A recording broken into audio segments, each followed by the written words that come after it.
yosa elombe na miso ya miso toko misi oe Yesu yosa elombe ya na ela tia na mi basi mi wa mi kiko na mi to no la me o ti ala ni wa mi to na se so mi to me lo ya gbasale ko mo pa da se ante mi ku bi ko ni mo bi aso mi fi ko mi to mo do ala do ko mi to le do pa te ko no ko da ko ni leso ati ko ni fun ara to ba da mi to me bi ko de da wa mo wa su to mo so ida ba bi na to fika pepe ga ko na to le friend o lo ni si ka to e me ko to ba da mi to me mi to to do o no àwọn ta fi ni je te wa bi mo ki ti àwọn ta ki ja ki tale mo do dewe na mi do dewe na mi me wa sa le to yewe jona zami na ki ko to e lo ya pasa titi to le ko wa te ye to bi pa wiwe zebi do do ko to e to na mi ni se bo yiza mi ni do bo yiza na ki ko yi ko to e to Jesu Christi na da to si no go me amen amen. Òfófó ní tí ní bí àsọlódò àzàntí àtọ̀lé wẹ̀yìn òtàn Abraham tàn. Le terme de notre enseignement depuis 15 jours est l'histoire d'Abraham. Òfin ọ̀nà mi tọ́jọ̀bọ̀ mi fún àwọn pátá lóye mànú dìké yẹni yí dàgbé lóye mànú dìké yẹni dù dàgbé lóye mànú dìké yẹni jàyà ẹni àmì tọ́jọ̀ tó bọ̀ Abraham fi tàgàrí bọ̀ mi fún àwọn ẹ̀rọ mi kó lẹ̀ lọ́wọ́ ẹ̀yà àǹfààní mi bọ̀ mi dọ̀ kí go náà yí kọ́ ẹ̀sọ́ tó lọ́ lẹ́fẹ̀ẹ́. Le Seigneur nous a donné la grâce et on a ceux qui de rentrer dans notre grâce, dans le bonheur et dans la grandeur. Et nous sommes devenus des vainqueurs au nom de Jésus. Gloire. Amen. Amen. Maintenant qu'on a vaincu, on est devenu vainqueur, nous allons réellement lire l'histoire et le récit. Et ce qui se trouve dans l'histoire d'Abraham, Abraham tọrọ ewa diọlẹsùn ayájíjẹ tó pé káwé kó ewé ló kó gbọdọ. Et on a vu l'histoire le dimanche passé que l'attente, l'espérance, l'espoir d'Abraham est devenu une joie pour lui après 99 ans. Bọ̀mí ó dọ̀tọ̀ àzántí àtọ̀lẹ́ lọ, lòkún dídó bí tọ́lẹ̀ ní ìhìn àtọ̀ kó wá náà ní nàmí ayájíjẹ ní di ọ̀npẹ náà pẹ̀sán mi tọ́lẹ̀sùn jáwé. Et le dimanche passé, on avait dit que nos espoirs nous donnent le courage et nous apportent la joie. Je ne sais pas si toi tu as continué cette prière. Nous connaissons Abraham, et Dieu les soutient, et Dieu les soya du terrain. Nous connaissons mais mon bâton long, et non long là, et même regardez, mais tu dis, mais non, ni no mo ni nukuni do wati cheme nugo go leso ayati go leso chao gaele meloto titito gaele eto fese eto gojile go to afodai kane me te prodo nuka me te brazo to a okuno to kwena ya basi e matara nyo to liro nukuni lo leso ayati je okona wa lo kora ngo ko bi ton le.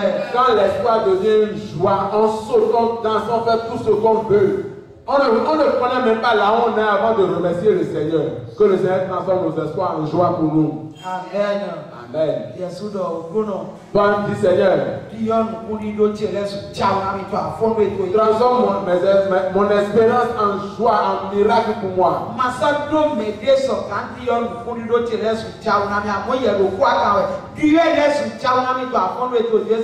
Transforme mon espérance en joie pour moi ce matin au nom de Jésus-Christ.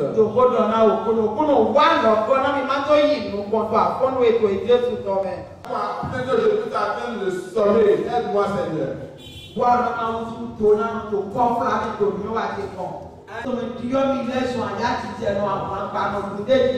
Au nom de Jésus-Christ, transforme-moi. Transforme-moi en quelqu'un qui a la joie à travers ton autorité au nom de Jésus-Christ.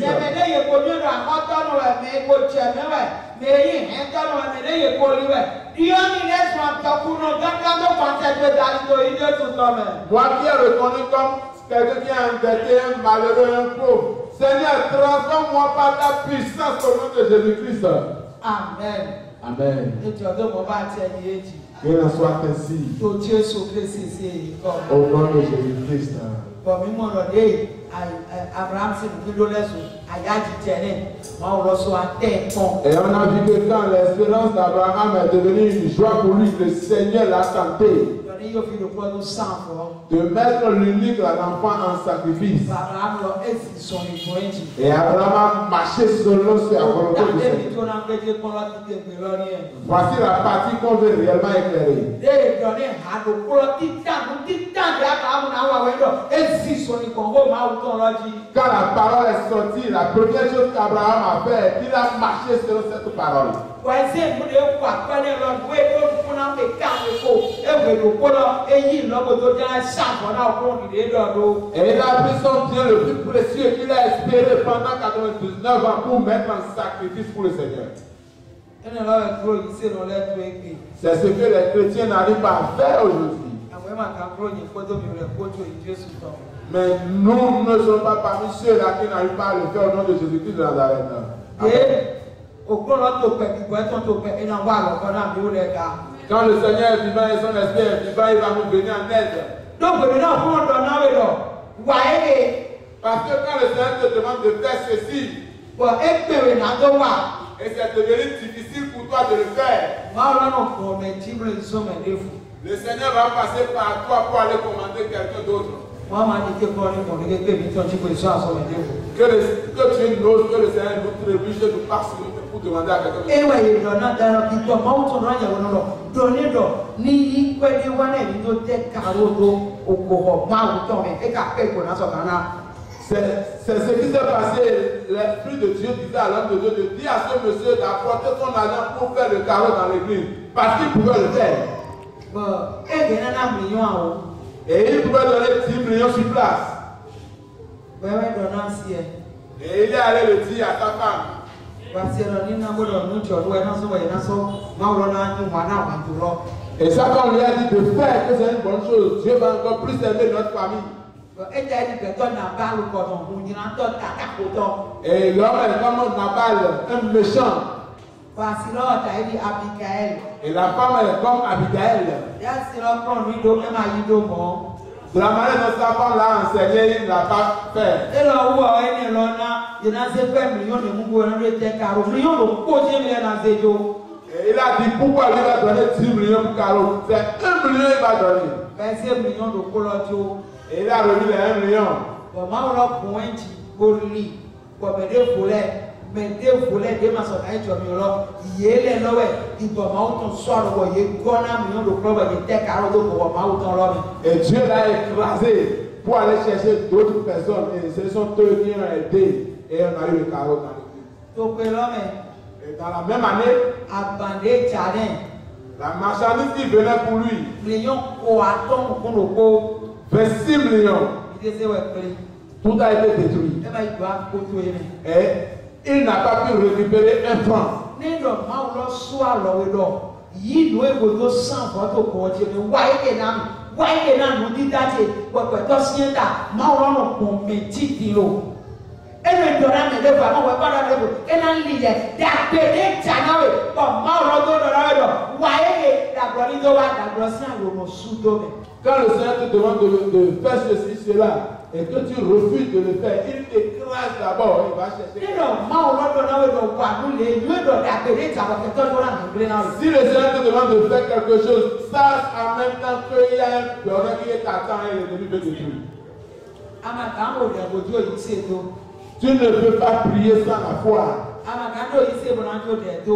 Et tu ne peux pas avoir la foi sans la prière aussi. Bọ̀dé àwọn ẹlẹ́tò kọ́rọ́ mo ní ná àfọ̀sísọ́ ìwà gbọ́náwọ̀ nínú kúrò àjà. Et quand les deux vont de pair, il y a les sacrifices et les offrandes sacrificielles qui s'ajoutent et on s'élargit. Àfọ̀dídé nùgbò yìí ṣètò ẹ̀yìn àfọ̀sísọ́. Et la grande marche de la foi est le sacrifice. Ewo lórí Abraham ẹ̀kọ́ wa wùsùn tọ́gbó yìí ṣètò lẹ́tọ̀. Et c'est ce qu'Abraham a fait devenir le père de toutes les nations. Et des chrétiens. Láàrín lọ ẹ̀jà yìí bí.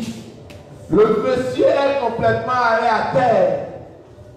Yèyí lọ́wọ́ lọ́sọ̀tàn wà. On sait qu'il pouvait le faire. Dàgbèrè kò jà ní mílíọ̀nù kó àtọ́nù kúrò kó ẹ̀jà. Et il y a 25 millions qui s'annonçaient pour lui. 26. 26 millions qui s'annonçaient pour lui. Et au lieu de donner les 10 millions, ça va dire qu'il faut donner au moins 4. Et il a refusé. Il a remis 1 million. Et la marchandise de 26 millions est complètement détruite. Et c'est ce que nous les chrétiens, nous ne comprenons pas aujourd'hui.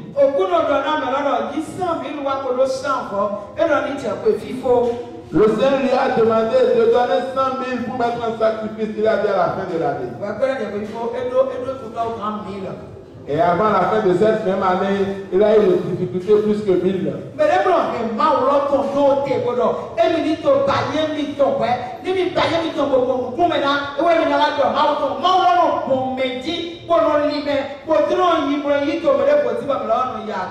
Personne n'a le droit de contenir pour Dieu, soit disant qu'il va le faire après.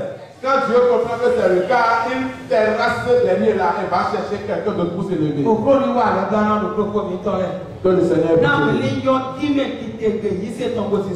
afin qu'on sache réellement la définition de la foi et que nous puissions marcher sur cette définition. On l'appelle celui qui ne se croit pas. Celui qui n'est pas emprisonné. Celui qui n'a pas de barrière. Celui qui n'est pas bloqué. Quand on te demande d'amener pour toi, pour l'évolution de l'œuvre, et tu dis ça à la fin du mois ou bien à la fin de l'année,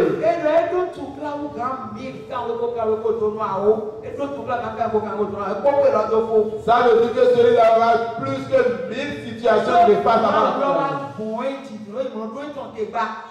parce que le Seigneur a terrassé, personne n'arrête pas pour lui. Et il a terrassé pour aller chercher à lui. Et le bonheur, il est gagné. C'est ce qui s'est passé avec ce monsieur. La marchandise de 6 millions a été détruite. Tout est détruit. On a dit donner l'argent pour le carreau. Et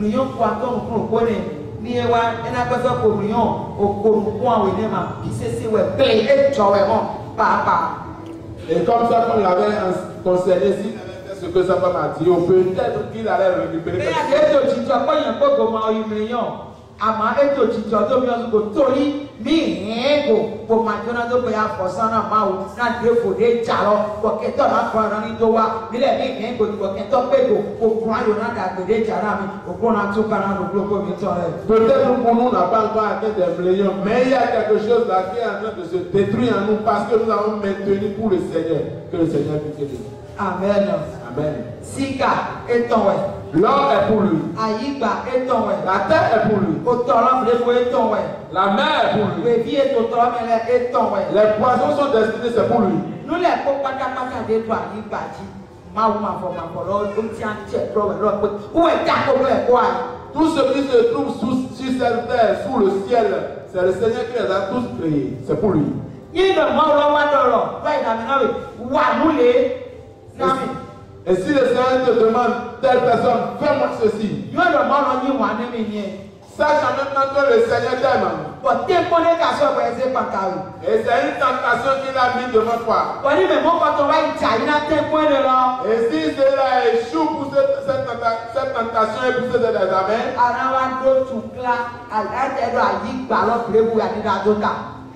tu auras des difficultés. Ça c'est comme si tu as mis la terre entière sur ta tête. Que le Seigneur ait pitié de nous. Et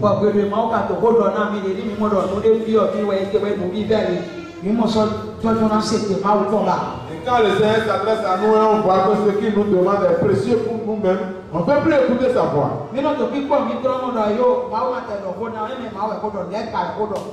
se regarde soi-même et on dit non, ça là, c'est pas Dieu qui parle, c'est le diable et en personne. Quand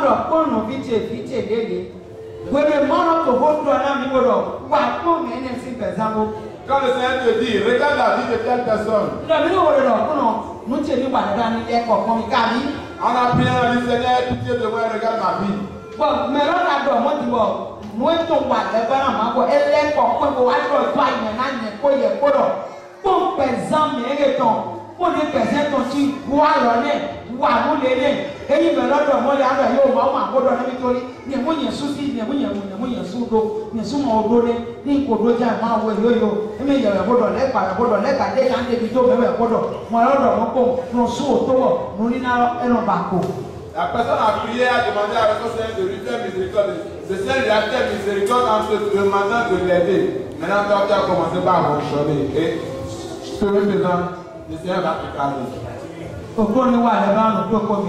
Que le Seigneur puisse. Et ça va me sous et guapa nous m'y montons tout aider. Et ça fait que beaucoup n'ont plus la grâce, le don de la révélation.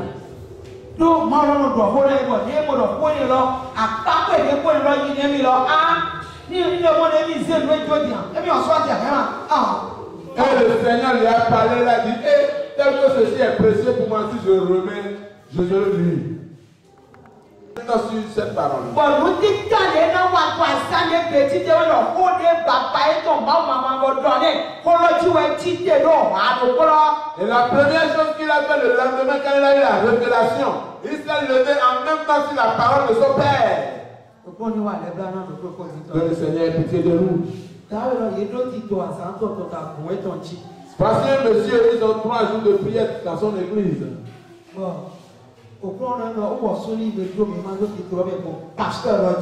Et le Seigneur lui a demandé d'aller avoir quelque chose dans les 3 jours à travers le pasteur. D'avoir sa main, d'avoir sa présence dans ces 3 jours de prière, le pasteur lui a dit. Et il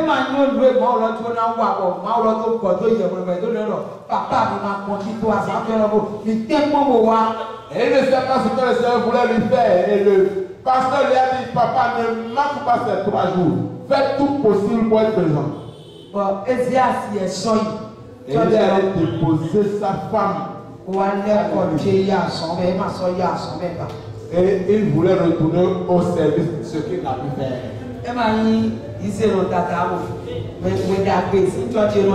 Ce n'est pas un simple chrétien, c'est un chrétien évangélique. Et il était sur sa moto en partance. Et il y avait eu un vent violent en ce moment dans l'année. Son pakapo. Feto ina ma wina na kopo nketo. Bina musu medena sobo. Nutita mauto ina wanyira. Parce que c'était un dénoncier de l'église. Il est parmi les dénonciers de l'église. Et on a dit, viens prier à l'église. Il a déposé sa femme en disant, je viens. Et quand vous allez continuer un peu, je vais vous rattraper. Que le Seigneur nous en épargne, il ne va pas prendre les. Si le Seigneur te demande de donner quelque chose, prends toute ta vie, viens rester devant moi pendant 3 jours. Il faut savoir que le Seigneur a un amour pour toi. Et c'est une tentation, il ne faut pas échouer dedans. Tous ceux qui ont échoué dedans, c'est comme s'ils ont mis la terre entière sur la tête, c'est comme problème. La maman est dans le plan avec ses enfants, oui, non.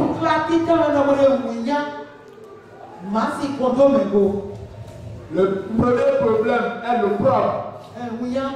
Et la honte. Est-ce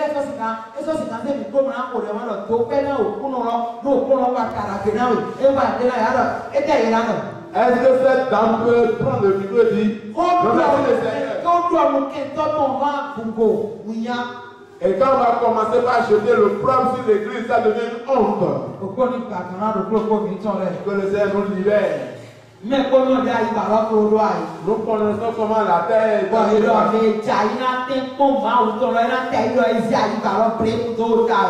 a dit celui qui échoue pour la tentation de Dieu, comme s'il a mis toute la terre entière sur sa tête. Que le Seigneur nous donne l'hiver. Et l'enfant de la maison, il dit sous ma gare aussi encore. Si le Seigneur nous demande de donner la dîme, Et dit, mon ami, c'est parce qu'il nous aime. pour ce soir, nous d'abord dévoiler pour qu'appelle des vidéos. Et il veut nous donner de grandes choses plus que le peu qu'on a pris. Nous n'y n'avons pas de n'allait en 600. Les dons qu'on fait, c'est des sacrifices. Bon, nous n'y n'avons pas fait nous mal ou toi, par exemple, dans ton même. Et ces dons-là apportent la grâce de Dieu dans la vie de l'être. Bon, mais quand on a dit quelqu'un vient dans tes mandats ou dans tout, tu vas même pas vous n'en pour ton nom et payer les rougas. Et d'autres disent, au lieu que je donne la dîme dans l'église, vaut mieux donner aux aveugles. Donc on y va les blancs nommés. Que le Seigneur ait pitié de nous. Yé mais nos pères cassés pour mettre les défis pour nous voir et pour tout l'autre mais les connaissants yo le mesdames yo de famille et tout. On doit Dieu l'autre fille. Et pour nous pour dire nous il na manda ou.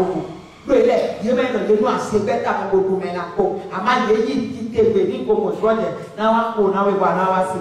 Ce qui yé le kandi yé qui te bête à si vous tombez kandi yé yo no yé na ma yé yo no yé na manda ou ni ma ka so na bu no tele ko ko we do mais là on a yé mi ko na bu to et pe ni mi o ga ko ni wa le bla na mi. Ceux qui sont restés dans le club des ténèbres, ils savent ce que c'est que de donner réellement la dîme. Ils en témoignent eux-mêmes. Que le Seigneur ait pitié de nous qui ne donnons pas. Amen. Amen. Au bon le soir, on m'a dit le Seigneur doit nous payer la dîme. et nous n'y avons pas de Apporte les dons devant moi. donc, à 600 euros, on a annoncé tout là au chrono. Parce que le sacrifice est de donner à Dieu. Bon, mais au film, on a vu nos pères. Et nous, les enfants de Dieu, nous disons. Et t'es malade quand on a mis ton web à la chute, ton tâton en foi au moins. Et qu'est-ce que Dieu nous demande dans Malachie 3, verset 10? Nous connaissons tous ce verset. Oui, mais la chute, ton tâton en foi au dos de viable. Malachie 3, du 10e au 12e verset. Maman, maman, nous nous pétons. Mingé mano, ole, besi soto wasi se rocheme. Bonu nunu nantino, kwechebe. Mi bloko mo, moto temi bon. Bona kondo, umana kusawe mole do nugo mi aji. Umana konyo na do mi jibo, ena tufla aji. Unasu alido nu vinu vilebo, ye na kulwe mi dole a. Bo, vi utimi tole na gon, si se a. Akato wen donu mi. Akotale binano iromi donyo nano no tomi tome. But tomi tonayi awaji jesito. Mama nubi peto wedomo. Pade tu egoni. Nimi ke mada o ipeto. Besiso eto wa. Gina mada o komo yi mada o dina. Anana mada o ipe besiso. Ewulo e ba maso mado yo ale dia dubrana. Yebona molo tu akoko ni bozo tempo. Kokone mana wa tu na we kaya. Nous devons donner la dîme juste, comme cela se doit. Maintenant, si tu es troublé par rapport à ce que tu vas donner, donne plus que ce que tu devais donner pour voir ce que le Seigneur va te faire. Que le Seigneur ait pitié de nous. Jacob, oui, et c'est le Joseph au père. Joseph au début, on est beaucoup, et au père, et Égypte, et au sang, pour na au coup, mon père. Et pour na, to witness qu'on t'a canté tout au fond, Genèse 46, il a dit à ton temps et le temps. Quand Jacob a appris que Joseph est encore vivant, la première des choses est qu'il a donné des sacrifices pour Dieu. C'est dans Genèse 46, du 1er au 3e verset. Jacob son motia à l'icône, noué et drôle, pipo. Et moi, j'ai Bethsheba, beau savon, nous, Maou, to, Isaac, et ton. Maou do homi Jacob same do omi modeme bodo Jacob bo Jacob yigbe do nye die bo Maou do nye weni Maou to iton manu ejipu e akeo wa to nwe o do fine we na so we dodo akota da hodo koni nye de suno we na plawe ejipu o bona le plawe wa esi bu bloa Joseph si alomewe ana borto amen amen. Ouais ka so yimo Et ça a été ainsi. Et mo Joseph si alomewe et couteau c'est dans la main de Joseph qu'il est mort. Et c'est pour Joseph Dès qu'on est là, oui. Mais la route, on est oui. Quand il a appris que Joseph, que ses frères ont tué, Et quand on est encore vivant, on est là, c'est un don qu'il a fait en même temps. il doit être sans foi. Et il a fait des sacrifices. Il a dit, et puis nous avons des gens qui ont mis caca, et vous avez mis sans foi. Bien avant, mais nous ne sommes pas sans donnant. Et nous autres, quand le Seigneur nous fait de grandes choses et il nous fait des sacrifices, on continue toujours à prévoir des jours pour ça. Et on dit bon, telle date là, je vais gérer, et on a encore la dit. Amen. Vous pouvez que Jacob n'a pas eu d'eau, vous pouvez dire que ton takandé à ton verset 28, c'est bon, il est là. Avant que je n'aille dans Genèse 40, verset 28. Jacob dort. On sort le nom de pas, vous m'en voyez, vite Joseph pour le père, naïf moins, Chobona Kou. Les romans, chapitre 46, là, et sans fois pour vous tchalouji. Avant et sans raison, moi, on s'en trouve très.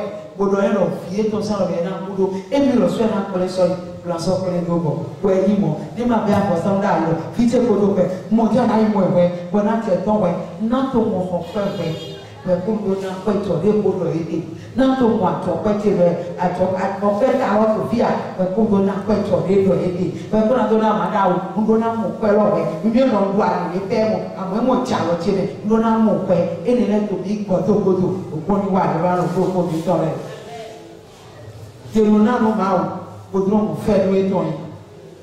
Ní ananu mau, anamu fẹ́ ló kíjò mau si. Bí ma ka nanu mau, ena baku. Ní mi bí ọ̀wé te kolom tọmẹ, fọ̀ndọ̀ sẹ́ńpírí mẹ, o tàbí yáwó. Tẹ̀sán àfọ̀tú òkó, tí àwọn ìkó òwúrò kókó. Ìnáwó débu níná, ẹ̀kọ́ àpẹrẹ. Òwe dé kolom tọ̀, o tàbí yáwó. Àfọ̀tú òkó, tí àwọn ìwúrò kókó. Fini wẹ̀mí náà gẹ̀ bọ́ mi tán lẹ́wà esi fún yín bọ́ èèyàn tó zoe esi fún yín kan tó kọ́kọ́ esi fún yín màá tó wò jìnnú fún mi tán lẹ́tàn esi fún yín nùwé mi dé súdó tó kó nana lẹ̀ esi fún yín nùwé wá àyìnmẹ̀nu mi pọ̀ mi nana lẹ̀ àbí mi ná dóde àpà mi dó iná lẹ̀ esi fún yín yìnbú mi tán lẹ̀ kó gbọ́ mi tán lẹ̀ kó sínú kan gbé bí. Nududu eno kwe mavo mau mi ton no konton fine we mi ko enu mo mi ton le ko na du yi mi ton de mi na jawa do we mavo mau mi ton na ko de to mi jibo mi na mo lewu verset 11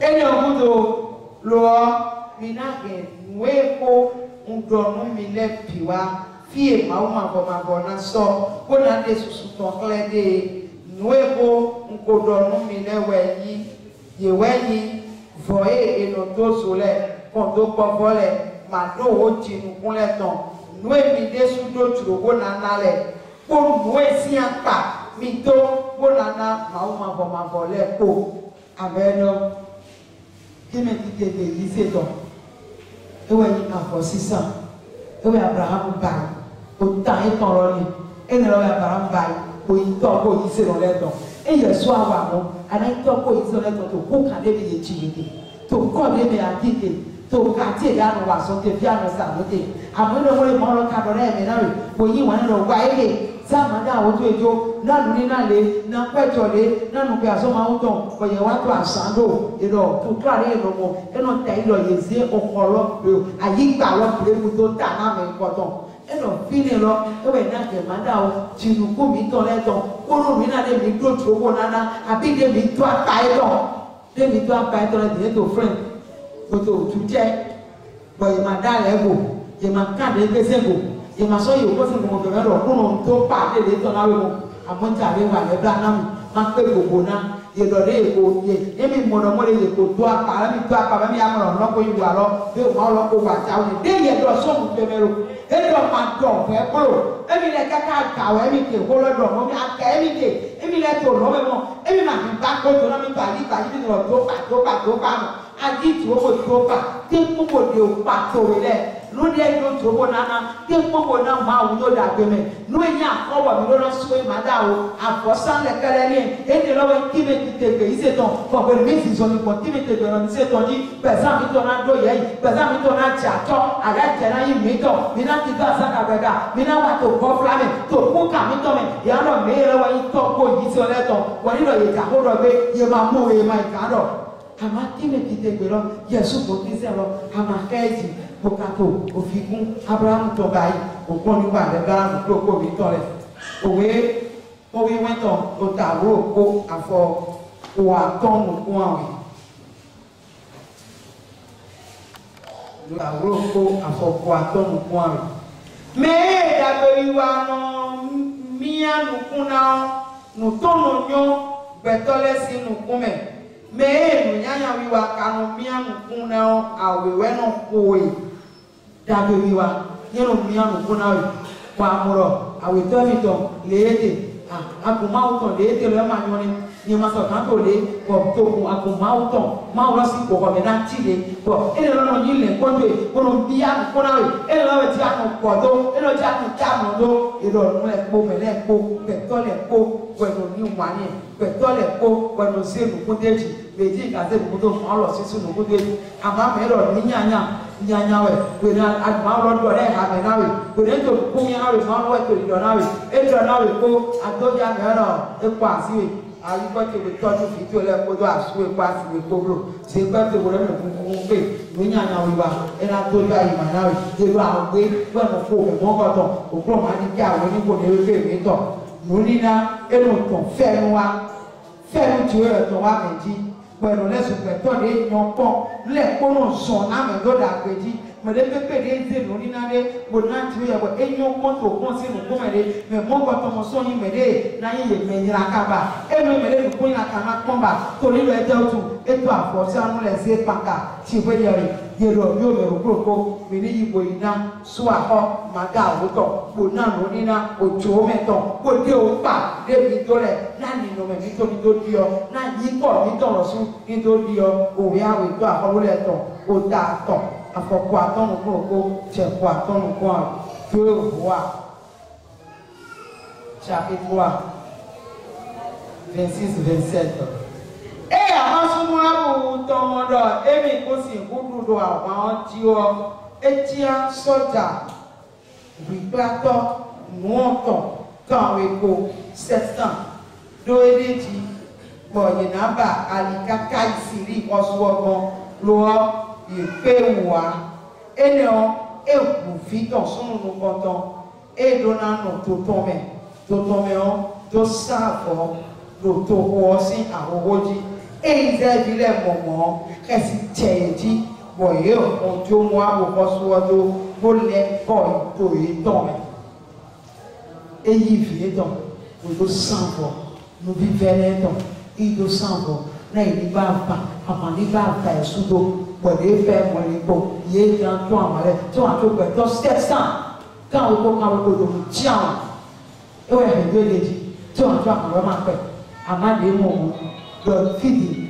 determine about fear na determine to me you know mo de emi du ba ro bi be ni ma do akolo eyi fi lo ko do sambo de me to ama to le mo le ye ju eto ama pe yi we yo du sambo na okoro na okoro ni to na wi du deji to fi ko se su to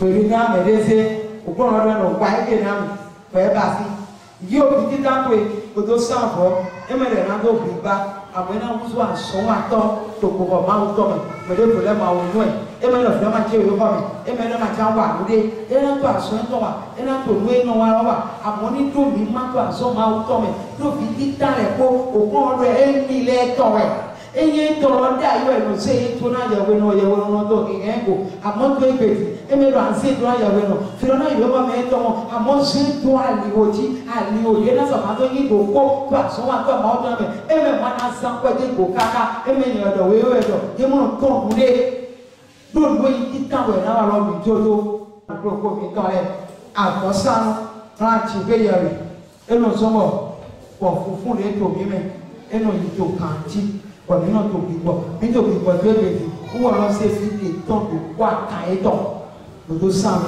na e mo gboro bi o ko ni wa alobo na ko ko mi to ti de da opportunity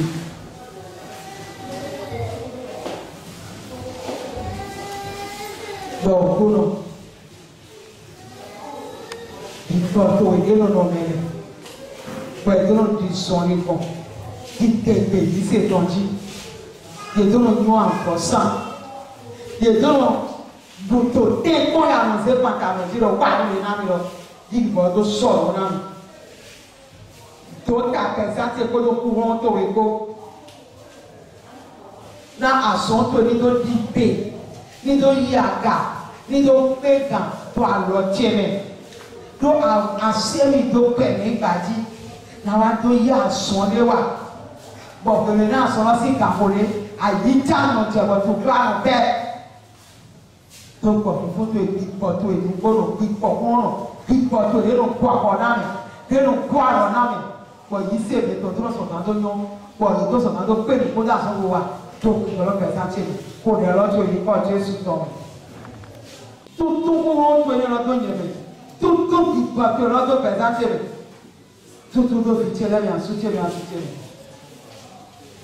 wọ́n ti sọ̀tàn tó gbé kan tó tẹ́ fọ́nù kan pèrè náà tẹ́mi kan náà tó lọ́ọ́ mi lọ wàlé pèrè náà gbọ́ tó yẹn mẹ́ náà tó lọ yí àsán yẹn wà ìgbọ́ tó yẹn lọ kọ̀ọ̀kọ̀ náà mẹ́ pẹ̀lú tí tètè gbogbo jà yí wọ́n tó kálẹ̀ kó náà wá ìdìbò tó sọ̀rọ̀ náà mẹ́ máa tó náà jà yí máa tó náà bẹ́ àyè gbà yẹn lọ tó dà kàyí tó kílába àmọ́ tó náà yí tó tètè náà kàyí tó kó yìí sí ọlẹ́tọ̀ Abraham o ta ye tɔn ti a dɔn ko na mi do o kun a lɔ bɔ ya wa na tɔ ko yi tɔ Abraham lɔ wa lɔ kɔlɔ na mi su a dɔn ko ne e ma ko su e ma ko kpɔn e ti tete ti ikpɔdu yɛ lɔ wa sɔn to mɛmɛ ikpɔtu yɛ lɔ kɔn to yɛ lɔ atiɛ to yɛ lɔ ibo to ki yɛ lɔ suga to yi kɔ Jesu tɔ mɛ yi to sɔn na mi.